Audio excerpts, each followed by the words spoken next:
السلام علیکم ناظرین، میں ہوں عدیل حیدر اور آپ دیکھ رہے ہیں میرا YouTube channel legal and economic discussions. گزارش ہے کہ اگر ابھی تک آپ نے میرا یوٹیوب چینل سبسکرائب نہیں کیا تو اسے پلیز سبسکرائب کریں تاکہ ہماری ہر آنے والی ویڈیو آپ تک بر وقت پہنچ سکے۔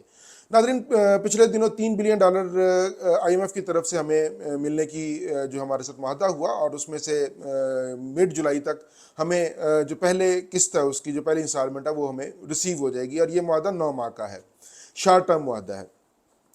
اس سے جو ہم نے پہلے بھی اپنے ویلاگ میں ایک چیز کا ذکر کیا کہ اس سے سٹاک مارکیٹ میں بہتری آئی، اس میں کافی تیزی دیکھنے میں آئی۔ کل جب پہلے دن سٹاک مارکیٹ اوپن ہوئی تو اس میں بہت تیزی دیکھنے میں آئی، اور ایک سٹیج یہ بھی آئی کہ اس کو 1 گھنٹے کے لیے روکنا بھی پڑا، جو کہ پاکستان کے لیے بڑی خوش آئند ہے۔ اور اس کے ساتھ ہم نے دوسرا ایک ذکر کیا تھا کہ ڈالر بھی نیچے آئے گا، ڈالر کی پروان بھی نیچے آئے گی، اور وہ بالکل آئی۔ اور آج منگل کو بدھ کو جو ہے نا وہ ڈالر 271 اور 272 روپے کے درمیان جو ہے نا وہ ٹریڈ کر رہا ہے منگل کو۔ آج منگل کا دن، اور آج جو 271 اور 272 روپے کے درمیان ڈالر ٹریڈ کر رہا ہے۔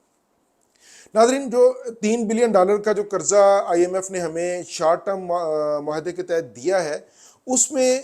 کچھ شرائط بھی رکھی گئی ہیں۔ ظاہری بات ہے کہ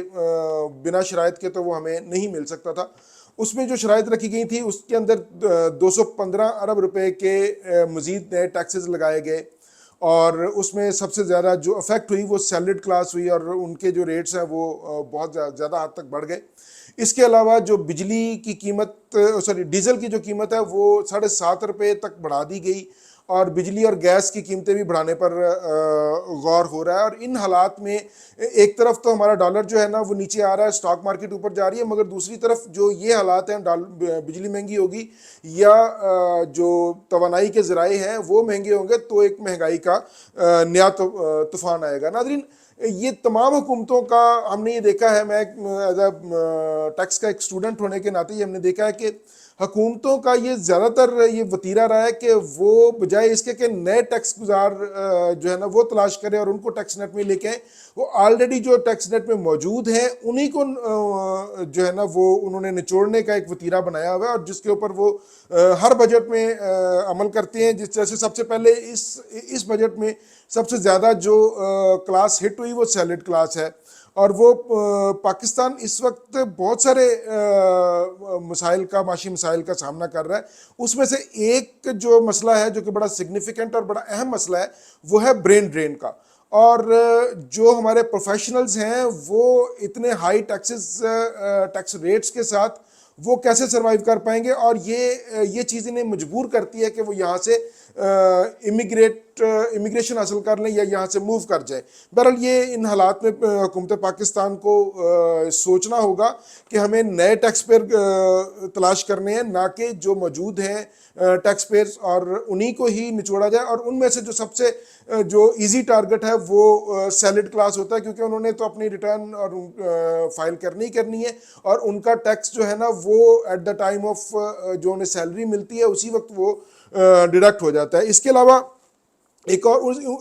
ان کو جو اس ٹیکس ہائی ریٹس کے جو ٹیکسز ہیں ان کے عوض انہیں کوئی سہولیت جو ہے نا وہ سہولیات وہ ایز سچ جو قابل ذکر ہے وہ نہیں ملتی۔ ایک سہولت تھی وہ اس کی صحت کارڈ کی، جو کہ گزشتہ دنوں یہ 1 یا 2 جولائی کو وہ بھی پنجاب کے لیے وہ بند کر دی گئی ہے۔ تو ان حالات میں جو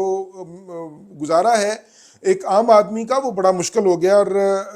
شاید حکومتوں کو یہ احساس نہیں ہے یا وہ شاید کرنا نہیں چاہتے کہ ایک عام آدمی کیسے گزارا کر رہا ہے۔ یہ اشرافیہ ہے، ان کو تو شاید کوئی پرابلم نہیں ہے پاکستان میں، مگر جو عام آدمی ہے اس کے لیے بہت سارے مسائل ہیں۔ اس کے لیے 2 وقت کی روٹی کمانا بڑی مشکل ہو گئی ہوئی ہے۔ ان امپلائمنٹ اتنی بڑھ گئی ہے، 40% آپ کی جو ٹیکسٹائل انڈسٹری ہے وہ سننے میں آ رہا ہے کہ وہ بند ہو چکی ہے۔ اس کے علاوہ جو یہ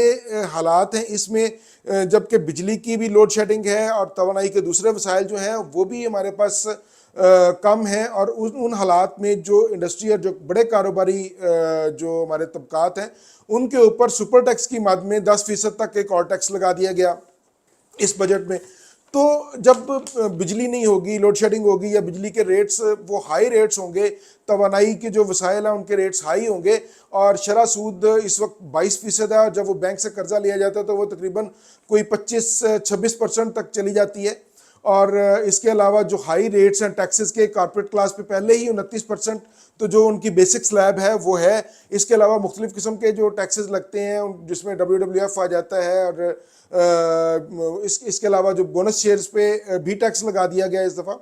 تو اس طرح یہ ملا کے تو ان کے لیے جو ٹیکسز کی شرح ہے وہ اتنی زیادہ ہو جاتی ہے کہ انہیں کاروبار کرنا پاکستان میں یا یہاں پہ ان حالات میں کاروبار کرنا انہیں کوئی سود مند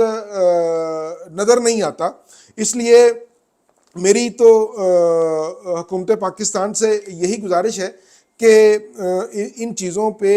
غور کیا جائے، اور کم از کم جو آلریڈی ایگزسٹنگ ٹیکس پیئرز ہیں اور جو انڈسٹری ہے، جو ملک کی ایک ریڑھ کی ہڈی ہے، جس کی گروتھ پچھلے سال میں پہلے ہی منفی میں جا چکی ہے، جو کہ بڑی ایک خطرناک صورتحال ہے، اور جو اس کے اندر انڈسٹری کا سروائیو کرنا بڑا مشکل ہو جائے گا. انفلیشن ریٹ دیکھ لیں، وہ نیچے ضرور آیا ہے 38% سے 29.4 پہ، تو مگر اس سے کوئی عام انسان کی زندگی پہ کوئی واضح اثر پڑتا دکھائی نہیں دے رہا. کوئی چیز اسے سستی میسر نہیں ہے اس وقت. انفلیشن ریٹ تو نیچے آ گیا ہے، مگر اگر آپ مارکیٹ سے کوئی چیز لینے جائیں تو وہ سستی اسے نہیں مل رہی. جب پٹرول بڑھتا ہے، جب بجلی بڑھتی ہے، تو وہ مہنگائی میں اضافہ کرتی ہے. جو مہنگائی میں اضافہ ہوتا ہے تو جو عام ایک بندہ ہے، جو عام ایک پاکستانی ہے، اس کی زندگی اور مشکل ہو جاتی ہے، جسے پہلے ہی گزارا کرنا بڑا مشکل ہو جاتا ہے. ان چیزوں کے ساتھ جب یہ اتنی مہنگائی ہے تو پھر ان چیزوں کے جو پٹرول کے ریٹ بڑھ گئے ہیں، بجلی کے ریٹ بڑھ جائیں گے اسی طرح، تو اس سے مہنگائی کنٹرول کرنا بڑا مشکل ہو جائے گا. ابھی پاکستان نے یہ جو شارٹ ٹرم معاہدہ ہے، اس کے بعد ایک اور معاہدہ کرنا ہوگا پاکستان کو، جو کہ لانگ ٹرم معاہدہ ہوگا. اور ابھی ہماری حکومت اسی پہ خوشیاں منا رہی ہے کہ جی ہمیں $3 ارب مل گیا. تو مگر یہ احساس ہونا چاہیے کہ یہ قرض ہے، یہ کوئی ہمیں انہوں نے کوئی اللہ واسطے یا کوئی ہمیں ڈونیشن نہیں دی، یہ قرض ہے. ٹھیک ہے، یہ ایک بہت بڑی بات ہے، یہ ایک بڑی خوشی کی بات ہے، خوشائند بات ہے کہ پاکستان ڈیفالٹ کی سچویشن سے نکل گیا ہے. مگر یہ جو $3 بلین ہمیں قرضہ ملے گا، یہ ہمیں واپس بھی کرنا ہے. اور اس کے ساتھ ساتھ جو اگلے مالی سال میں ہمیں تقریباً 23-24 ارب ڈالر ہمیں واپس کرنے ہیں، ان کے بارے میں ہمیں کوئی پلاننگ کرنے کی ضرورت ہے، تاکہ اس کو بہتر انداز میں چلایا جا سکے، اور اپنی انڈسٹری جو ہے، جو ہمارا ایک ریڑھ کی ہڈی کا کردار ادا کرتا ہے کاروبار، اور جو پروفیشنلز ہیں، ان کو جو وہ سہولیات دینے کے لیے، ان کی انڈسٹری کو چلانے کے لیے، ان کے کاروبار کو چلانے کے لیے کوئی بہتر فیصلے کرنے ہوں گے، تاکہ وہ اپنا کاروبار بہتر ایک ماحول میں کر سکیں. یہ $3 بلین پہ ہم خوشیوں کے جو شادیانے بجا رہے ہیں، یہ اس پہ اس حد تک ہمیں ضرور ایک خوشی ہے، ایک خوشائند بات ہے کہ پاکستان ڈیفالٹ کی صورتحال سے نکل گیا ہے. اور جب IMF بیسیکلی ایک ٹائپ آف گارنٹی ہے، اس سے دوسرے جو مالیاتی ادارے ہیں وہ بھی اٹریکٹ ہوتے ہیں، وہ ان کا اعتماد بڑھتا ہے، اور وہ بھی پاکستان کو قرض دینے کی پوزیشن میں آتے ہیں. مگر وہ قرض ہی ہوتا ہے، اور اسے ہمیں واپس بھی کرنا ہوتا ہے. اور اس لیے جو یہ $3 ارب ہے، اس پہ اتنی خوشیاں جو ہے نا وہ منانے سے بہتر ہے کہ ہم پاکستان کی بہتر اکنامک سچویشن کے لیے کوئی بہتر پلاننگ کریں، جو کہ لانگ ٹرم ہو. بہرحال یہ خوشائند بات ہے کہ اس بارے میں حکومت نے باتیں شروع کر دی ہیں کہ 15 سے 20 سال کا کوئی اقتصادی منصوبہ لایا جائے، جو کہ جس کے اوپر عمل کر کے پاکستان کو بہتری کی طرف جو ہے نا وہ گامزن کیا جائے. دوسری جو ایک اور بہت بڑی ناظرین بات ہے، وہ یہ ہے کہ پاکستان کے بہت سارے ادارے ہیں جو نقصان میں جا رہے ہیں، اور وہ ہر سال نقصان کرتے ہیں، اور وہ سفید ہاتھی ہیں پاکستان کے. ان کے بارے میں حکومت کو ایک سنجیدگی سے سوچنا ہوگا کہ وہ بجٹ کا ایک بہت بڑا حصہ ہر سال کھا جاتے ہیں، جو کہ اگر وہی بجٹ کا حصہ جو وہاں پہ ان کو سبسڈیز دینے پہ یا ان کا جو لاسز ہے ان کو کور کرنے پہ صرف ہوتا ہے، وہ اگر عام عوام پہ صرف ہو تو اس سے عام انسان کا معیار زندگی بلند ہوگا، کاروبار کا جو وہ ترقی آئے گی اس کے اندر، اور ایک بہتر سچویشن جو ہے نا وہ پیدا ہو سکے گی۔ تیسری ایک اور بڑی اہم بات کہ جو ہمارے اس وقت تقریباً 14,400 شاید 80 ارب ڈالر کا 14,480 ارب روپے کا جو بجٹ ہے، اس کے اندر جو ہمارے حکومتی اخراجات ہیں وہ بہت زیادہ ہیں۔ یہ ایک اچھی بات ہے کہ پاکستان کی حکومت نے جو یہ ریوائز بجٹ جو ریوائز بل پیش کیا، اس کے اندر انہوں نے اپنے اخراجات میں 85 ارب روپے کا کٹ لگایا، جو کہ بڑی اچھی بات ہے، مگر اس میں ابھی ایک بہت بڑی گنجائش موجود ہے، اور کیونکہ ہم ایک سروائیول کی جنگ لڑ رہے ہیں، پاکستان ایک سروائیول کی جنگ لڑ رہا ہے، اور اس میں جو ہمارے جو اخراجات ہیں ان کو ہمیں منیمم حد تک لے کے آنا پڑے گا تاکہ ہم اپنا میکسیمم اس سے پروڈکٹیوٹی لے سکیں۔ ناظرین، اس پہ میں ایک اور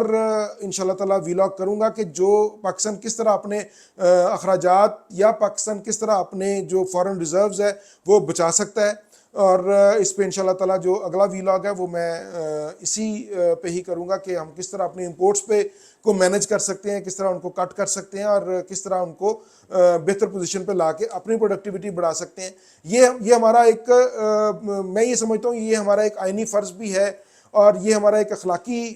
فریضہ بھی ہے کہ ہم اپنی آواز بلند کرتے رہیں، اپنی ایک جو بھی ناقص رائے ہے وہ حکام والا تک پہنچاتے رہیں۔ باقی وہ اوبویسلی